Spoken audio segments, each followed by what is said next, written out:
Welcome back to Hollow Point Defense. One of the questions I got this past week is how to take out the mag release, which it is basically the same as the M&P metal.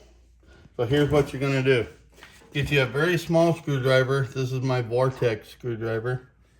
And there's a screw or a slotted pin in here. You are going to push down a little bit, maybe 1/8 of an inch, turn to the right about a 1/4 turn. This will come right out.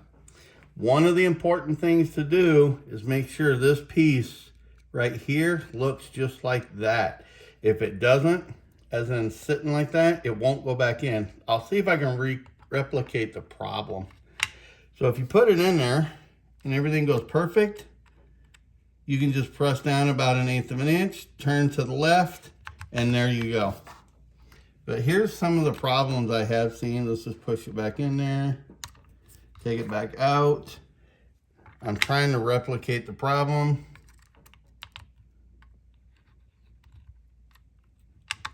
I guess I can't replicate the problem. Oh, here we go. What happens is right there, it'll stick out a little bit. So if you just take your little screwdriver, press that right back in there, it'll just pop right there. You put this right back in, push down, turn to the left, and there you go. You're back in. It is that simple, that easy. If you have any questions, post them below, and I'll answer anything you got. Take care. Poke.